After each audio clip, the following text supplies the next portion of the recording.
Hello, my name is Katie Groves, and this is part 17 in my series about deprogramming from trauma-based mind control. If you've not done so already, I ask that you please first watch the first two parts of this series linked in the description below for disclaimers and safety measures you can take while watching these videos. In this video, I'm going to be talking about dissociative identity disorder and recording my switches.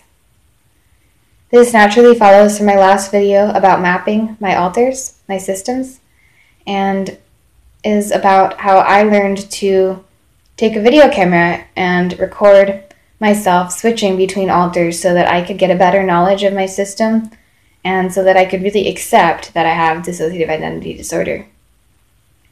In the beginning, this was all very new and frightening for me, and while my parts went to a lot of effort to make sure that I felt safer encountering my systems, they gave me memories that showed me that I'd always had DID and helped me to recognize times when I was aware that I had DID when I was a child so that I could kind of connect up with it more easily.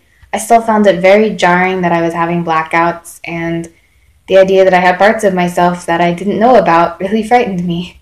And not just in the sense that most people are not fully aware of their unconscious minds, but that I actually had parts that were taking over and saying things and doing things and going places that I was unaware of.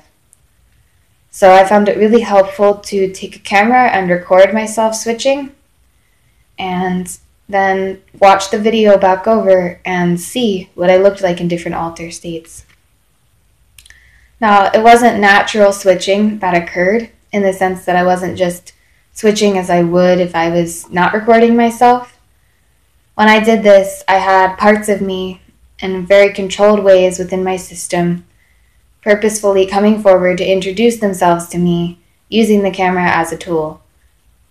And so at that time, I was only aware of a few parts of me, and when these parts came forward, they really went to efforts to make sure that I felt safe and felt welcomed by my own system. It was really quite lovely. I can imagine that if I was encountering more chaotic parts of me that I later encountered, this would not have gone so smoothly. But at the time, I was kind of ushered into my system for the first time by very loving, very kind parts, mostly children, but with adult parts watching and often in control. And one of the things I found helpful was to keep it short, to not switch for more than an hour, because I found it very exhausting to do this. Switching itself, was exhausting for me, but to become aware of it like this, to have parts come forward with the intention of making contact and connecting with me was very, very draining. And so choosing to do this for what I consider to be short periods of time, sometimes no more than 10 minutes, was really helpful.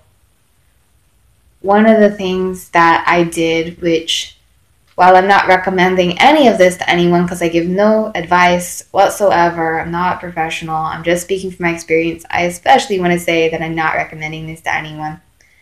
But one of the things I did that did help me was I played trigger music for myself when I was becoming aware that I was mind controlled, and I recorded my reactions. So I played music that I knew would trigger my programming, and it was typically music that I'd already started deprogramming myself around, so I didn't just trance out.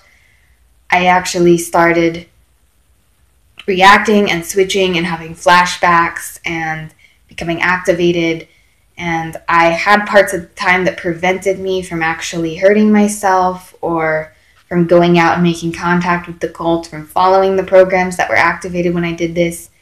But I did cause some damage to myself by reactivating all that trauma. But what I did do was I showed myself that I had been programmed very clearly. I got to watch on camera myself having these flashbacks, reliving trauma, switching rapidly, and some of the faces, the looks in my eyes, were things in myself that I could only identify as being part of programming and torture and sexual assault and all the horrible traumas that I had been through. And so while it was very jarring and painful to do it like this, that was a really helpful tool. It wasn't something that I did much, though. I only did it for a couple of songs that I recall. But that was a turning point for me, because that was when I really started to accept that I had been programmed.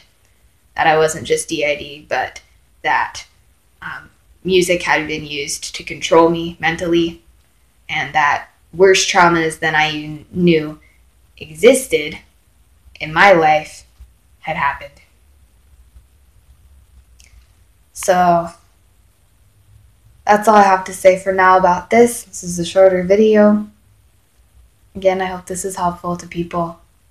And again, I'm not recommending any of this to anyone. I'm simply sharing what I have personally found helpful for me. Okay, thank you.